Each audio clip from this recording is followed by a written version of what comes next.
Hi hello ನಮಸ್ತೆ friends, ನೀವು ನೋಡ್ತಾ ಇದ್ದೀರಾ tech world with Pranika YouTube channel. Friends, ಇವತ್ತಿನ ನೋಡಲಿ ರಾಜ್ಯ ವಿದ್ಯಾರ್ಥಿ ತಂತ್ರಾಂಶ 2024-25ನೇ ಸಾಲಿಂದ ಅಪ್ಲಿಕೇಶನ್ ಯಾವಾಗ ಕಾಲ್ಫಾರ್ಮ್ ಆಗುತ್ತೆ ಮತ್ತು ಅದ್ರ ಜೊತೆಗೆ ಇದೇ ವೆಬ್ಸೈಟ್ ಇರುತ್ತೋ ಅಥವಾ ಬೇರೆ ವೆಬ್ಸೈಟ್ನಲ್ಲಿ ಇರುತ್ತೋ ಅಥವಾ ಏನಾದರೂ ಚೇಂಜಸ್ ಮಾಡ್ತಾರೆ ಅನ್ನೋ ಸಂಪೂರ್ಣ ಮಾಹಿತಿಯಲ್ಲಿ ತಿಳಿಸ್ಕೊಡ್ತಾ ಹೋಗ್ತೀನಿ. ತಪ್ಪದನ್ನು ಸ್ಕಿಪ್ ಮಾಡೋದು ಪೂರ್ತಿಯಾಗಿ ನೋಡಿ. ಹಾಗೆ ನಿಮಗೆ ಇಷ್ಟ ಆದರೆ ಒಂದು ಲೈಕ್, ಶೇರು, ಸಬ್ಸ್ಕ್ರೈಬ್ ಮಾಡಿ.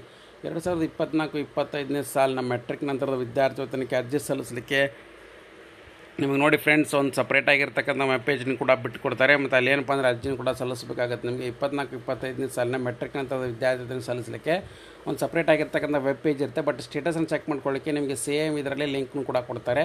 ಸೊ ಇಯರ್ ವಾಯ್ಸ್ ಸ್ಟೇಟಸ್ ಇರ್ಬೋದು ಮತ್ತು ಅದ್ರ ಜೊತೆಗೆ ಬೇರೆ ಬೇರೆ ಚೇಂಜಸನ್ನು ಕೂಡ ಮಾಡಿಕೊಡ್ತಾರೆ. ಹಾಗಾಗಿ ವೆಬ್ಸೈಟ್ ಕೂಡ ಬೇರೆ ಇರುತ್ತೆ. ವೆಬ್ಸೈಟ್ ಅಂದರೆ ವೆಬ್ ಪೇಜ್ ಬೇರೆ ಇರುತ್ತೆ 24-25ರದ್ದು.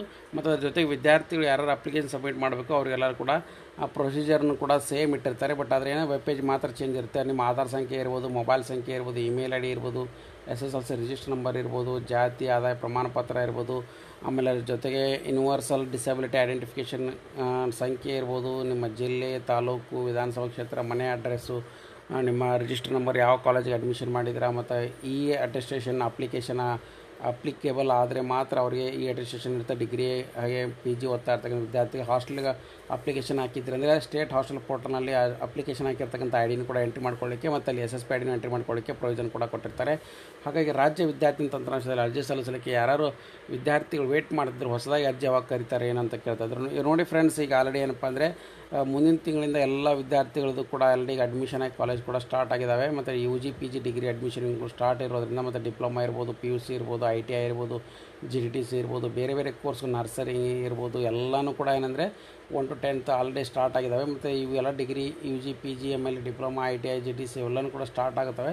ಸೊ ಹಾಗಾಗಿ ನಿಮಗೆ ಜುಲೈನಲ್ಲಿ ಏನಪ್ಪ ಅಂದರೆ ಹೊಸದಾಗಿ 24-25ನೇ ಸಾಲಿನ ಅಡ್ಮಿಷನ್ ಏನಪ್ಪ ಅಂದರೆ SSP ಅಪ್ಲಿಕೇಶನ್ ಓಪನ್ ಆಗುತ್ತೆ. ನಂತರ ನೀವು ಅಪ್ಲಿಕೇಶನ್ ಕೂಡ ಅಲ್ಲಿ ಸ್ಟಾರ್ಟ್ ಮಾಡಿ ಅರ್ಜಿನ ಕೂಡ ಸಲ್ಲಿಸ್ಬೋದಾಗಿದೆ ಫ್ರೆಂಡ್ಸ್. ಹಾಗಾಗಿ ಜುಲೈನಲ್ಲಿ ನಿಮ್ಮ ಅಪ್ಲಿಕೇಶನ್ ಕೂಡ ಸ್ಟಾರ್ಟ್ ಆಗುತ್ತೆ. ಯಾಕೆಂದರೆ ಈಗ 1 ತಿಂಗಳು ಗ್ಯಾಪ್ ಕೊಟ್ಬಿಟ್ಟು ನಿಮಗೆ ಅಪ್ಲಿಕೇಶನ್ ಕಾಲ್ಫಾರ್ಮ್ ಆಗುತ್ತೆ. ಅಲ್ಲಿ ನಿಮಗೆ ಅರ್ಜಿ ಹಾಕಲಿಕ್ಕೆ ಅವಕಾಶ ಕೂಡ ಮಾಡಿಕೊಡ್ತಾರೆ ಫ್ರೆಂಡ್ಸ್.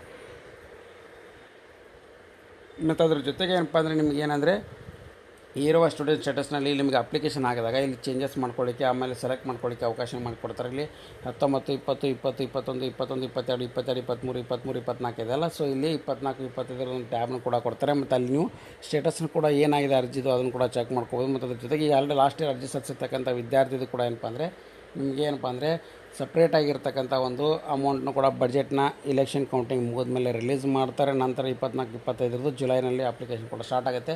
ನೀವು apply for post matric scholarship ಅಂತಿದ್ದಾಗ ಇಲ್ಲಿ ಬಂದಾಗ ನಿಮಗೆ ಸೊ ಅರ್ಜಿನೂ ಕೂಡ ಇಲ್ಲಿ 5 ಸ್ಟೆಪ್ಸ್ನು ಕೂಡ ಸೇಮ್ ಇದೇ ಪ್ರೊಸೀಜರ್ನು ಇಟ್ಟಿರ್ತಾರೆ. 5 ಸ್ಟೆಪ್ಸ್ ಕೂಡ ಕಂಪ್ಲೀಟ್ ಮಾಡ್ಕೋಬೋದು.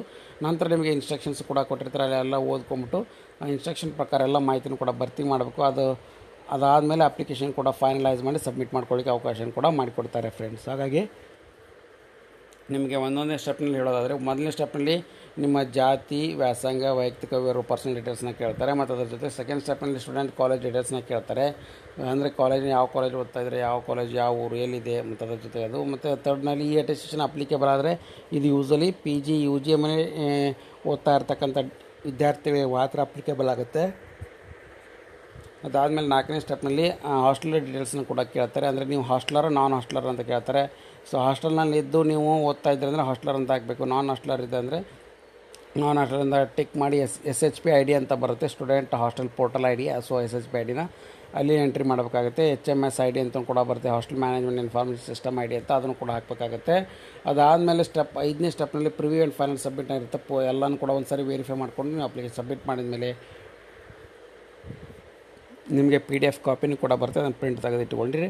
ಅದಾದಮೇಲೆ ನಿಮ್ಮದು 24-25ನೇ ಸಾಲಿಂದ ಅಪ್ಲಿಕೇಶನ್ ಕಂಪ್ಲೀಟ್ ಆಗುತ್ತೆ ಫ್ರೆಂಡ್ಸ್. ಸೊ ಇವು ಜಸ್ಟ್ ಇನ್ಫಾರ್ಮೇಷನು. ಸಾಕಷ್ಟು ಮಂದಿ ವಿದ್ಯಾರ್ಥಿಗಳು ಕೂಡ ಮೆಸೇಜ್ ಮಾಡಿದರೆ ಯಾವಾಗ ಸ್ಟಾರ್ಟ್ ಆಗುತ್ತೆ, ನಾವು ನಿಮ್ಮ ಚಾನಲನ್ನು ನೋಡ್ತಾ ಇದ್ದೀವಿ, ನಮಗೆ ಮಾಹಿತಿ ತಿಳಿಸ್ಕೊಡಿ ಅಂತ. ಸೊ ಹಾಗಾಗಿ ತಿಳಿಸ್ಕೊಟ್ಟಿದ್ದೀನಿ.